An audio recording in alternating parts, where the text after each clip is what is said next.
Hello, Hariom. किरण family में आपका स्वागत है। श्रीमद् भागवत महापुराण पढ़ने जा रहे हैं।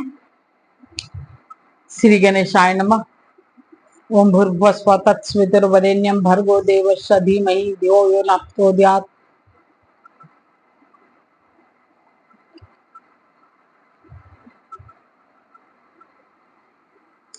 श्री राधा कृष्णाभ्याम नमः। श्रीमद् भागवत महापुराण द्वितीय खंड।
दशम स्कंद अतः पंचाशतमो अध्याय। प्रद्युम्न का जन्म और शंबासुर का वध। श्री सुखदेव जी कहते हैं, परीक्षित, कामदेव भगवान वासुदेव के ही अंश हैं। वे पहले रुद्र भगवान की क्रोध अग्नि से भस्म हो गए थे। अब फिर शरीर प्राप्ति के लिए उन्होंने अपने अंशी भगवान वासुदेव का ही आश्रय लिया।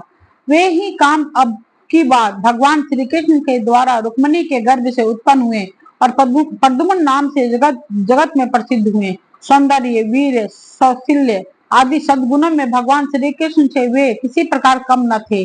बालक प्रद्युम्न अभी 10 दिन के भी नहीं हुए थे कि काम रूपी शंबासुर वेश बदलकर सूतिका गृह से उन्हें हर ले गया और समुद्र में फेंक कर अपने घर लौट आया। उसे मालूम हो गया था कि यह मेरा भावी शत्रु है। समुद्र में बालक प्रद्युम्न को एक बड़ा भारी मत्स्य निगल गया। तदनंतर मछुओं ने अपने बहुत बड़े जाल में फंसाकर दूसरी मछलियों के साथ उस मत्स्य को भी पकड़ लिया और उन्होंने उसे ले जाकर शंबासुर को भेंट के रूप में दे दिया। शंबासुर के रसोइये उस अद्भुत मत्स्य को उठाकर रसोई घर में ले आए और कुल्हाड़ियों से उसे काटने लगे। रसोइयों ने मत्स्य के पेट में बालक देखकर उसे शंबासुर की दासी मायावती को समर्पित किया। उसके मन में बड़ी शंका हुई। तब नारद जी ने आकर बालक का कामदेव होना, श्री कृष्ण की पत्नी रुक्मिणी के गर्भ से जन्म लेना, मत्स्य के पेट में जाना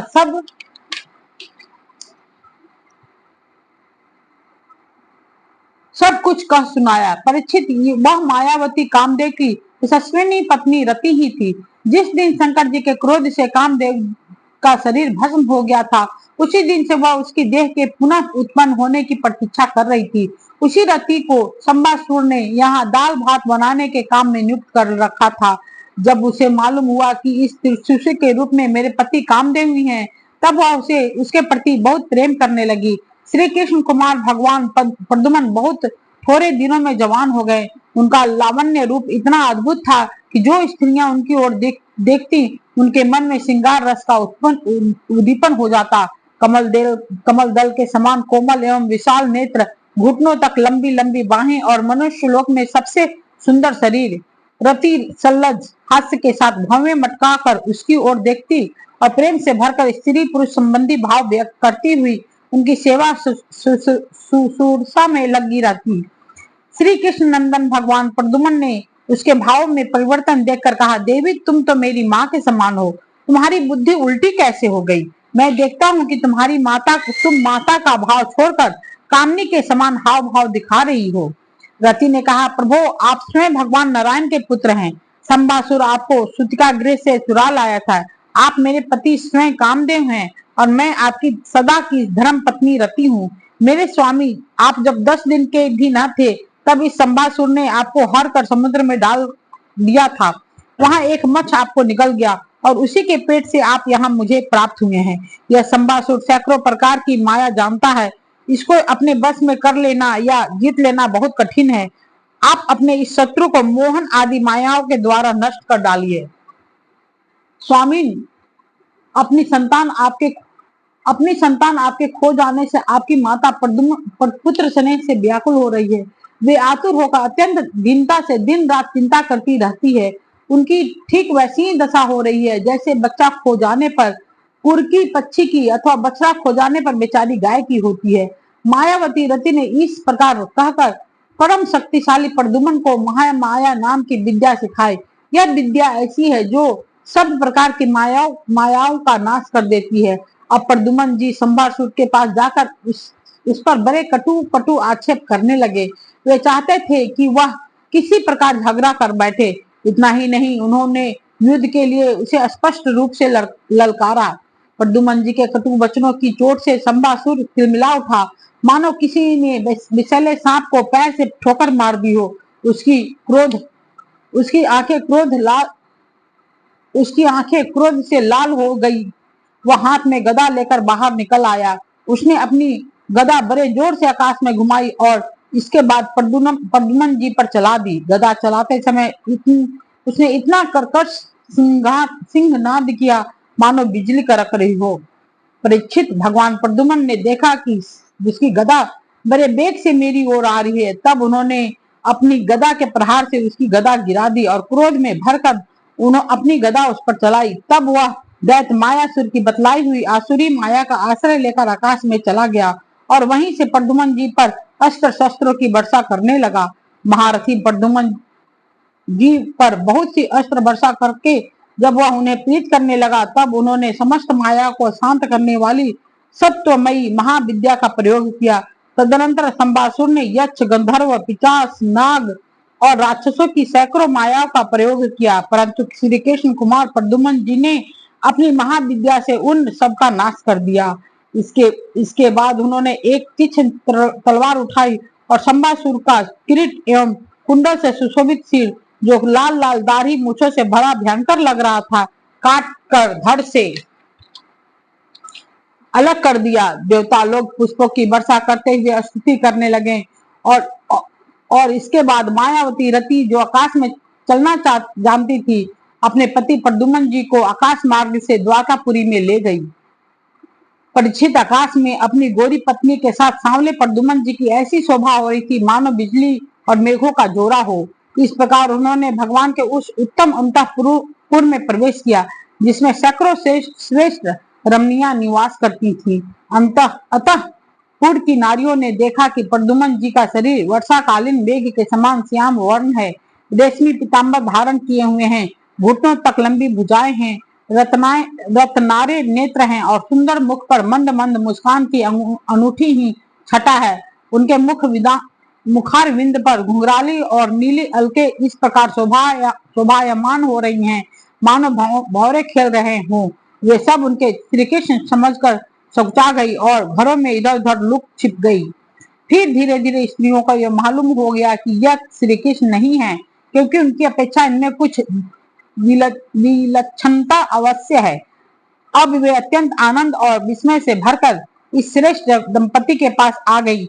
इसी समय वहां रुक्मिणी जी आ पहुंची। परीक्षित, उनके नेत्र कजरारे और वाणी अत्यंत मधुर थी। इस नवीन दंपति को देखते ही उन्होंने अपने खोए हुए पुत्र की याद हो आई।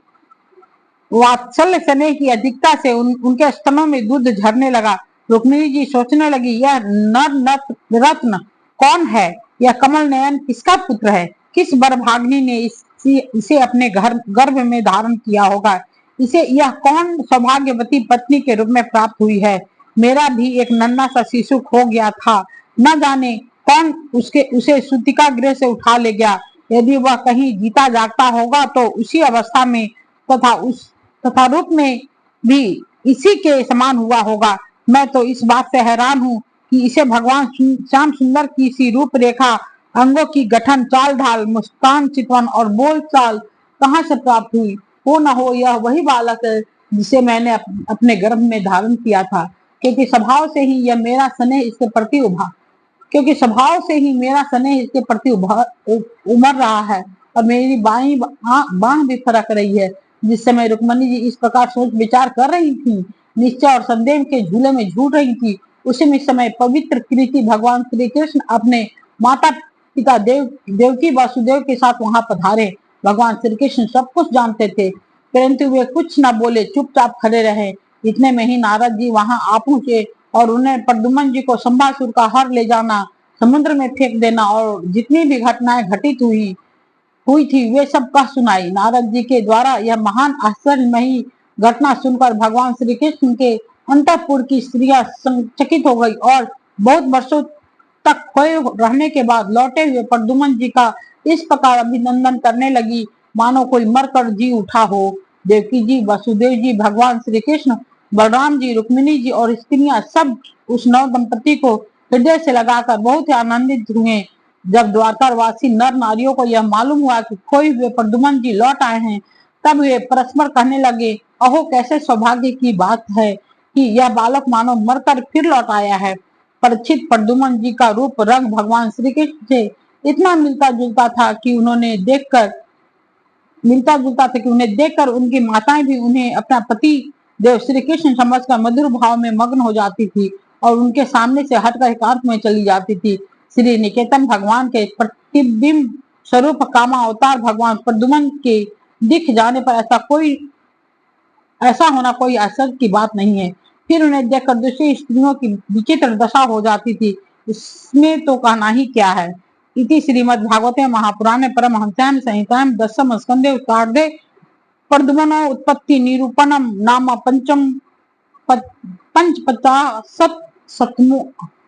पंचपचाशत्तमो अध्याय।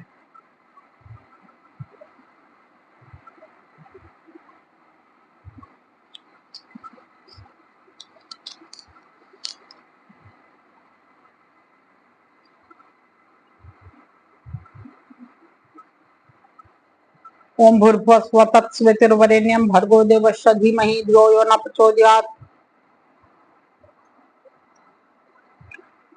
ठीक है दोस्त, हरिओम।